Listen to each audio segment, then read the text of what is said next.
Next one, the factors that bolster cooperation among members.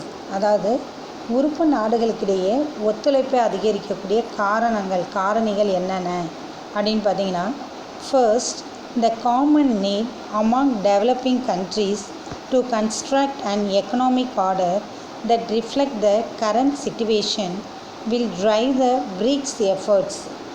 First one பார்த்தீங்கன்னா,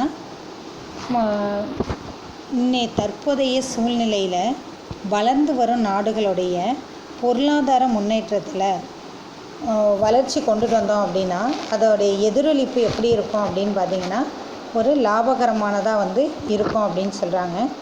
இன் this matter the idea of NDB or CRA or defining changes and will have huge geo economic and geo political impact.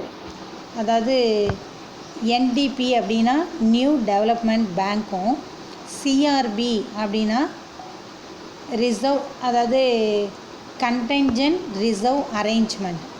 இது ரெண்டும் என்ன அப்படின்னு பார்த்தீங்கன்னா, இந்த புதிய மேம்பாட்டு வங்கியும் அவசர கால நிதி ஒதுக்கீடு வங்கி, இது ரெண்டும் சேர்ந்து என்ன ஆகுது அப்படின்னு பார்த்தீங்கன்னா அரசியல்லையும் பொருளாதாரத்துலேயும் ஒரு தாக்கத்தை ஏற்படுத்தும் அப்படின்னு சொல்கிறாங்க. ஏன் அப்படின்னு பார்த்தீங்கன்னா, இந்த நியூ டெவலப்மெண்ட் பேங்க்கை என்னன்னு அழைக்கிறாங்கன்னா மல்டிலேட்டரல் டெவலப்மெண்ட் பேங்க்னு அழைக்கிறாங்க. பல துறைகளுடைய வளர்ச்சி.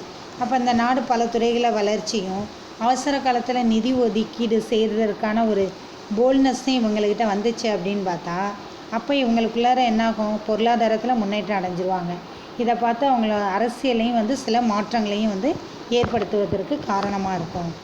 Second, the BRICS alternate idea in the landscape of global governance will attract support from other countries. அதாவது உலக நிர்வாகத்தில் ஒரு மாற்றத்தை, ஒரு யோசனையை கொண்டுட்டு வர்றதுக்கு, அதாவது உலக நிர்வாகத்தில் ஒரு மாற்றத்தையும் யோசனையையும் கொண்டுட்டு வர்றதுக்கு இது ஒரு சப்போர்ட்டிவாக இருக்கும். அதாவது மற்ற கண்ட்ரியோடைய சப்போர்ட்டும் இதுக்கு கிடைக்கும் அப்படின்னு சொல்கிறாங்க. ஏன்னா வேர்ல்டில் பார்த்திங்கன்னா அதுக்குன்னு சில டெவலப்டு கண்ட்ரீஸ் தான் இருக்கும். ஆனால் இன்றைக்கி வளர்ந்து வர நாடுகளும் உலக நிர்வாகத்தில் மாற்று யோசனைகளை கொண்டுட்டு வரக்கூடியதாக இருக்குது அப்படின்னா அந்த பிரிக்ஸ் மற்ற நாடுகளுடைய சப்போர்ட் இதுக்கு கிடைக்கும் அப்படின்னு சொல்கிறாங்க. Third, the expansion of BRICS interaction to other sector will make it more strong partnership. அதாவது மற்ற துறைகளுடைய பிரிக்ஸும் தொடர்பு ரொம்ப விரிவாக இருக்குது அப்படின்னு பார்த்தீங்கன்னா ஒரு வலுவான கூட்டமைப்பை இது உருவாக்கும் அப்படின்னு சொல்கிறாங்க.